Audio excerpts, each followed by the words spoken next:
वो हज़रत सुलेमान अलैहिस्सलाम के ज़माने की एक अजीम हुक्मरान थी। मलिका बिल्कीस की सल्तनत जुनूबी अरब से लेकर अफ्रीका तक फैली हुई थी। उनके बारे में ऐसी कई हैरानकुन बातें बयान की जाती हैं जिन पर यकीन करना मुश्किल महसूस होता है। कुछ लोग तो यहाँ तक कहते हैं कि वो आधी इंसान और आधी जिन थीं। क्या वाकई हज़रत सुलेमान अलैहिस्सलाम को जिन्नात पर भी इख्तियार हासिल था? लेकिन ये कहानी किसी मलिका से नहीं बल्कि एक छोटे से परिंदे हुदहुद से शुरू होती है। हुदहुद एक ऐसा परिंदा था जो लोगों की बातें समझ लेता था और दूर दराज इलाकों की खबरें लाकर देता था। इसी नन्हे से परिंदे ने एक ऐसी मलिका की रहनुमाई की जो उससे पहले सूरज को सजदा करती थी। अगर आप तैयार हैं तो आइए इस दिलचस्प वाक़े का आगाज करते हैं। अल्लाह ताला कुरान करीम में फरमाते हैं, हम आपको बेहतरीन किस्से सुनाते हैं जो हमने इस कुरान के जरिए आपकी तरफ वही किए हैं, हालांकि इससे पहले आप इनसे बेखबर थे। तमाम लश्कर जमा हो चुके थे और अपने सरदार हज़रत सुलेमान अलैहिस्सलाम का इंतज़ार कर रहे थे। ये तारीख की सबसे अनोखी फौज थी। इसमें सिर्फ इंसान ही नहीं बल्कि जिन्नात, परिंदे और मुख्तलिफ जानवर भी शामिल थे। यहाँ तक कि हवा भी हज़रत सुलेमान अलैहिस्सलाम के हुक्म की ताबे थी। इंसानी फौज में प्यादा सिपाही और घुड़सवार मौजूद थे। जिन्नात की फौज इंसानों की नज़रों से ओझल रहती थी। दुश्मन के लिए ये फौज इंतहाई खौफनाक थी क्योंकि वो इसके कई सिपाहियों को देख ही नहीं सकते थे। इस लश्कर में कुछ परिंदे और जानवर भी शामिल थे। परिंदों में बाज, शाहीन और हुदहुद शामिल था। हुदहुद की जिम्मेदारी जासूसी करना थी। वो दूर दूर तक परवाज करके दुश्मन की खबरें लाता और फौज को आगाह करता। एक दिन देखा गया कि हुदहुद मौजूद नहीं है। जब हज़रत सुलेमान अलैहिस्सलाम तशरीफ लाए तो उन्होंने भी इसकी गैर मौजूदगी महसूस की। असल में उस वक्त हुदहुद सबा की मलिका की सरजमीन पर था। उसने तवील सफ़र तय किया था और उसे महसूस हो रहा था कि वो किसी अहम खबर के करीब पहुंच गया है। वो शहर के ऊपर परवाज करता रहा। ऐसा लग रहा था कि लोग किसी बड़े इज्तिमा के लिए जमा हो रहे हैं। वहां मौजूद एक दूसरे हुदहुद से उसने पूछा, ए खूबसूरत परिंदे, क्या तुम मुझे बता सकती हो कि यहाँ क्या हो रहा है? उसने जवाब दिया, लोग मलिका सबा से मिलने जा रहे हैं। आज एक तकरीब होगी जिसमें सब लोग सूरज को सजदा करेंगे। ये सुनकर हज़रत सुलेमान अलैहिस्सलाम के इस जासूस परिंदे को यकीन हो गया कि उसका शक दुरुस्त था। उसने देखा कि पहरेदार मलिका के इंतजार में खड़े हैं। फिर मलिका महल से बाहर आई। उसने अपने हाथ उठाए और सूरज को सजदा किया और उसके साथ तमाम लोग भी झुक गए। हुदहुद ने यह मंजर देखा और सोचने लगा कि हज़रत सुलेमान अलैहिस्सलाम इस खबर पर क्या रद्द-ए-अमल जाहिर करेंगे। वो फौरन वापस रवाना हो गया। कई दिन की थका देने वाली परवाज के बाद वो उस जगह पहुंचा जहां फौज जमा थी। दूसरे परिंदों ने उसे घेर लिया। एक छोटी चिड़िया गुस्से से बोली, तुम कहाँ थे? हमारे सरदार हज़रत सुलेमान अलैहिस्सलाम तुम्हारी गैर हाजिरी से नाराज है। हुदहुद ने सोचा कि उसे फौरन हज़रत सुलेमान अलैहिस्सलाम से मिलना चाहिए। वो कांपते हुए उनके खैमे की तरफ उड़ा। उस वक्त नबी करीम खाना खा रहे थे। हुदहुद खिड़की से अंदर आया और आहिस्ता से मेज के करीब बैठ गया। वो खौफ से सर झुकाए हुए था।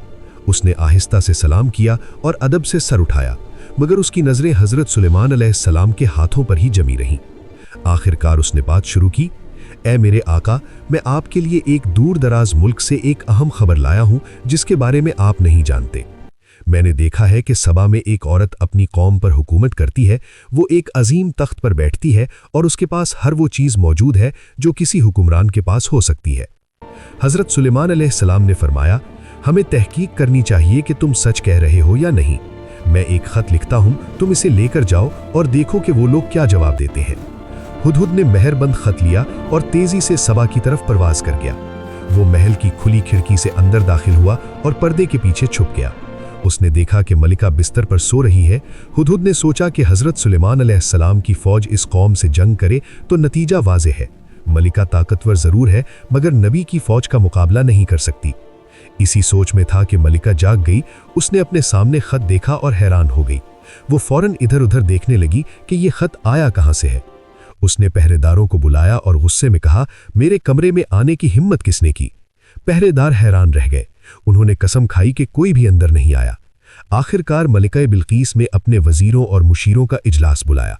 उसने कहा, मुझे एक अहम खत मिला है, ये सुलेमान की तरफ से है। इसमें लिखा है, अल्लाह के नाम से जो बड़ा मेहरबान निहायत रहम वाला है।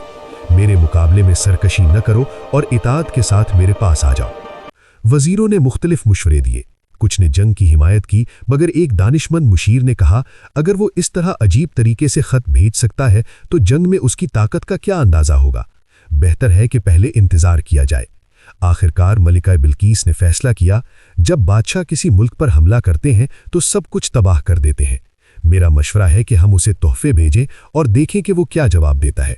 ये तजवीज़ सब ने कबूल की। चुनाचे सोने और कीमती जवाहिरात से एक शानदार तोहफा तैयार किया गया और उसे हज़रत सुलेमान अलैहिस्सलाम के पास भेज दिया गया। लेकिन जब वो तोहफा हज़रत सुलेमान अलैहिस्सलाम के पास पहुंचा तो उन्होंने फरमाया, क्या तुम मुझे मालो दौलत से खुश करना चाहते हो? अल्लाह ने मुझे जो कुछ दिया है वो तुम्हारे माल से कहीं बेहतर है। अपने तोहफे वापस ले जाओ।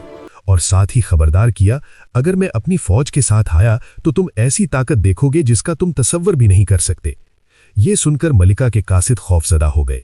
बाद में हज़रत सुलेमान अलैहिस्सलाम ने फरमाया, मैं खून रेजी पसंद नहीं करता, बेहतर है कि कोई और तरीका इख्तियार किया जाए।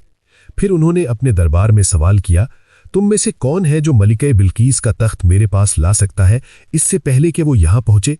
एक ताकतवर जिन बोला, मैं उसे ला सकता हूं इससे पहले कि आप अपनी मजलिस से उठें। मगर एक आलिम जिसे अल्लाह ने खास इल्म अता किया था बोला, मैं उसे आपके पास इससे भी पहले ले आऊंगा, इससे पहले कि आप पलक झपकें। और फिर अचानक मलिका बिल्कीस का अजीम तख्त हज़रत सुलेमान अलैहिस्सलाम के सामने मौजूद था। तमाम हाज़रीन हैरान रह गए। जब मलिका बिल्कीस हज़रत सुलेमान अलैहिस्सलाम की सरजमीन के करीब पहुंची तो उसने एक ऐसी सल्तनत देखी जो आम इंसानी ताकत से कहीं बढ़कर थी। यहाँ इंसान, जानवर और जिन्नात सब एक नज़्म में काम कर रहे थे। जब वो महल में दाखिल हुई तो उसने एक शफ़ाफ शीशे का फर्श देखा जिसके नीचे पानी बहता हुआ नजर आ रहा था। उसे लगा जैसे पानी है, इसलिए उसने अपने कपड़े समेट लिए। इसी लम्हे उसके कदम जाहिर हुए। ये वो लम्हा था जिससे वो पुरानी अफवाह भी सामने आई कि शायद मलिका बिल्कीस आधी इंसान और आधी जिन थी। कुछ कदीम रिवायात में आता है कि उसकी माँ इंसान थी और बाप एक ताकतवर जिन था। लेकिन हकीकत क्या थी, ये जानने के लिए कहानी का अगला हिस्सा बाकी है।